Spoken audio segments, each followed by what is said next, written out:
இந்த எத்தனை நாள் வரும் கொடுக்கலாம், எத்தனை வயசு வரும் கொடுக்கலாம். அடுத்தது வந்து அந்த கொடுக்கிறது, அதாவது அந்த தாய் தப்பு சாப்பிடலாமா சாப்பிடக்கூடாது. அதாவது அகீகா என்ற ஒரு தர்மத்தை பற்றி அவங்க கேட்கிறாங்க. அகீகா வந்து எத்தனை நாள் வரைக்கும் கொடுக்கணும், அகீகாவை யார் யார் சாப்பிடலாம்னு கேட்கிறாங்க. அகீகாண்டா என்னன்னு கேட்டீங்கன்னா, நமக்கு ஒரு குழந்தை பிறந்து விடுகிறது. குழந்தை பிறந்தது என்றால் அதுல நமக்கு ஒரு மகிழ்ச்சி, எல்லாருக்குமே அது ஒரு சந்தோஷத்தை தரும். அந்த குழந்தை பிறந்த மகிழ்ச்சியை கொண்டாடுவதற்காக வேண்டி இஸ்லாம் வந்து ஒரு சின்ன ஒரு விருந்தை நமக்கு அனுமதிக்கிறது. ஏன்னா குழந்தை பிறந்ததுல ஒரு பெரிய மகிழ்ச்சியான ஒரு காரியம் தானே. அதுக்காக வேண்டி எப்படி அனுமதிக்கிறதுன்னு கேட்டா, ஆண் குழந்தை உங்களுக்கு பிறந்தால் 7வது நாளில் தான், 6வது நாளிலும் இல்லை, 8வது நாளிலும் இல்லை, 7 நாட்களுக்குள்ள எல்லாம் கிடையாது, 7வது நாள் தான். 7வது வெள்ளிக்கிழமை பிறந்தா வியாழக்கிழமை என்ன செய்யணும், கொடுக்கணும். வியாழக்கிழமை பிறந்தா புதன்கிழமை கொடுக்கணும். அப்ப என்னைக்கு பிறந்த கிழமைக்கு முதல் நாள் வச்சா 7வது நாள் ஆயிரும். அப்ப வந்து ஒரு குழந்தை நமக்கு ஆம்பளை புள்ள பிறந்தால் 7வது நாளில் 2 ஆடுகளை எடுத்து என்ன செய்யணும், அதை இறைச்சியாகவும் கொடுக்கலாம், சமைச்சியும் கொடுக்கலாம், விருந்தாவும் கொடுக்கலாம். அது வந்து அதான் அக்கீகாங்கிறது. மகிழ்ச்சியை கொண்டாடுவதற்காக வேண்டி இது வந்து ஆம்பளை பிள்ளை பிறந்தால் 7வது நாள் ஒரு 2 ஆடும், பொம்பளை பிள்ளை பிறக்குமையானால் 1 ஆடும் வந்து அக்கீகாவை கொடுக்கணும் என்று இருக்கிறது. தலைப்பிள்ளைக்கு தாண்டு கிடையாது. 10 பிள்ளை பெற்றா 10 என்ன செய்யணும், கொடுக்கணும். எப்ப எல்லாம் குழந்தை பெறுகிறார்களோ அப்ப எல்லாம் என்ன செய்யணும், அந்த குழந்தைக்காக வேண்டி நம்ம வந்து அதை குர்பானி மாதிரி அதை கொடுக்கணும். இதுல வந்து கொடுக்க வேண்டிய நாள் நல்லா விளங்கிக்கிறன்னு 7வது நாள் தான் கொடுக்கணும். இது வந்து கட்டாயமா, இது கொடுக்கலன்னா பெரிய பயங்கரமான கொஸ்டின் வந்துருமான்னு கேட்டா, ரசூல் ஸல்லல்லாஹு அலைஹி சொல்றாங்க, லிமன் ஷா, விரும்பினவங்க கொடுக்கலாம். ஏன்னு கேட்டா, காசு சம்பந்தப்பட்டதை வந்து எல்லாருக்கும் கட்டாயமாக்க முடியாது. அது குறிப்பிட்ட நாள்ல செய்யணும் போது அந்த நாள்ல அவட காசு எல்லாமே போயிடும். 7வது நாள் தான் செய்யணும்னு சொல்லி கட்டாயமாக்கணும்னு சொன்னா ஆஸ்பத்திரிக்கு பணம் கட்ட காசுல உட்கார்ந்துட்டு இருப்பான். அவன்கிட்ட போய் 7வது நாளைக்கு கூட எங்க கொடுப்பான், இருக்கிறவன் தான் கொடுக்க முடியும், அனைவருக்கும் முடியாதுங்கிறதுனால ரசூல் ஸல்லல்லாஹு அலைஹி என்ன பண்ணிட்டாங்கன்னு கேட்டா, லிமன் ஷா, விரும்பினா நீ கொடுக்கலாம், நல்லது, விரும்பினவங்க கொடுக்கலாமே தவிர குழந்தை பிறந்துச்சா கடன் வாங்கக்கூடாது.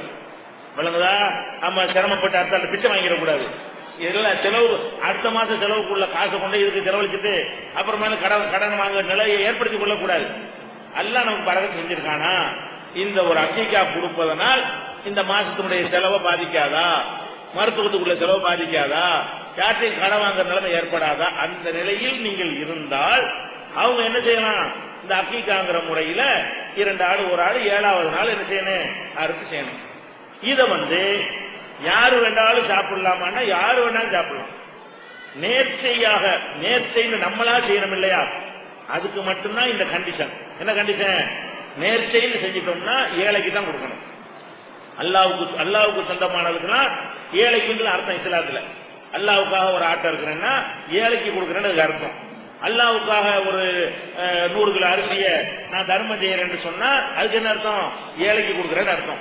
அல்லாவுக்காக 1 லட்சம் ரூபாய் கொடுக்குறேன்னா ஏழை கொடுக்குறேன்னு அர்த்தம். அதுல பணக்காரன் யாருக்கும் கொடுத்துடக்கூடாது.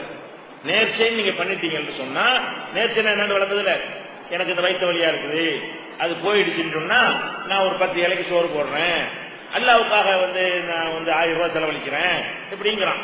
ஒரு காரியம் நிறைவேறுவதற்காக வேண்டி இதை செஞ்சா இதை செய்வேன், அதான் நேர்ச்சைங்கிறது. நேர்ச்சை வந்து நோன்பு தொழுகை மாதிரி நேர்ச்சை பண்ணலாம், காசு பணம் சம்பந்தப்பட்டது நேர்ச்சை பண்ணலாம். தொழுகிறேன், நோன்பு வைக்கிறேன், நேர்ச்சை பண்ணிக்கலாம். அல்ல சோறாக்கி போடுறேன், ட்ரெஸ் எடுத்து கொடுக்குறேன், அல்ல நல்ல காரியத்துக்கு செலவழிக்கிறேன்னு செஞ்சுக்கலாம். ஆனா நேர்ச்சைன்னு காசு சம்பந்தப்பட்டு நேர்ச்சை செய்தால், அல்லாவுக்கு செய்து விட்டால் அதுக்கு அர்த்தம் என்ன, ஏழைக்கு அர்த்தம். அல்லாவுக்கு உள்ளதுல யாருக்கு பங்கு இல்ல, பணக்காரங்களுக்கு கிடையவே கிடையாது. அப்ப நீங்க ஒரு ஆட்டை இருப்பதா நேர்ச்சி பண்ணீங்கன்னு வைங்க, அதை நீங்க சாப்பிடக்கூடாது, உங்க சொந்தத்துல பணக்காரங்க இருந்தா சாப்பிடக்கூடாது, உங்களுக்கு தெரிஞ்சவங்கள பணக்காரங்க இருந்தா சாப்பிடக்கூடாது, ஏழைகளுக்கு மாத்திரம் என்ன செய்யணும், அதை விநியோகம் பண்ணிடுறது. இது நேர்ச்சைக்கு மட்டும்தான். நேர்ச்சை இல்லாம அல்லாவும் ஒரு சூழல் நமக்கு சுண்ணத்தாக்கி இருக்கிறாங்கல்ல, அந்த மாதிரியான குர்பானியா இருக்குமையானால் நம்மளும் சாப்பிடலாம், சொந்தக்காரங்கள ஏழைக்கும் கொடுக்கலாம், பணக்காரங்களும் கொடுக்கலாம், பணக்காரங்களுக்கா தேடி கூட கொடுக்கலாம். வழங்குதா? நம்ம கொடுக்கிறோம், சொந்தக்காரங்க பூரா பணக்காரங்க இருக்கிறாங்க. ஆனா விருந்தாக போடும்போது அதுக்கு மட்டும் தடை இருக்கிறது. என்ன தடை இருக்கிறது? ஷர்ரு தாமி தாமுன் யுதுஹாலகல் அக்னியாவு யுத்ரகல் புகரா. ஏழைகளை விட்டு பணக்காரங்களை மாத்திரம் அழைத்து கொடுக்கப்படுற விருந்து தான் விருந்துகளில் மகா கெட்டது அப்படின்னு ஹதீஸ் இருக்குது. அந்த மாதிரி நோக்கத்துக்காக வேண்டி நீங்க ஏழைகளை புறக்கணிக்க கூடாது. உங்க தெருவுல எல்லாமே பணக்காரங்களா இருக்கிறாங்களா, ஏழைகளை இல்லையா, பணக்காரங்களா கொடுத்தது தப்பு கிடையாது. ஏழை புறக்கணிச்சு செஞ்சிடக்கூடாது. இதுதான் எதுக்குள்ளது நேர்த்திக்கு உள்ளதுங்க. அகீகாவை பொறுத்த வரைக்கும் நீங்களா கடமையாக்கிக்கிட்டதா அல்லாவா கடமையாக்குனதா? நேர்த்தியை நீங்களா கடமையாக்கிட்டீங்க. எனக்கு இது போனால் நான் இதை செய்வேன், எனக்கு இது வந்தால் நான் அதை செய்வேன்றது நீங்க கடமையாக்குறது நேர்த்தை. அகீகாங்கிறது நீங்க நினைச்சு உங்க மேல அது வரல. அது மாதிரி ஒரு குர்பானிங்கிறது நீங்க நினைச்சு உங்க மேல கடமையாவல, அல்லாஹ் ஒரு ரசூல் நம்ம கடமையாக்கி இருக்கிறாங்க. அப்படி இருக்கிற விஷயங்களாக இருந்தால் அது ஏழைக்கு சொந்தம் கிடையாது. குர்பானி கறியை நீங்க சாப்பிடலாம்ல, பணக்காரங்களுக்கு கொடுக்கலாம்ல, ஏழை கொடுக்கலாம்ல, சொந்தத்திலையும் கொடுக்கலாம்ல, வெளியிலையும் கொடுக்கலாம்ல, அது மாதிரி கொடுக்க வேண்டியதான்.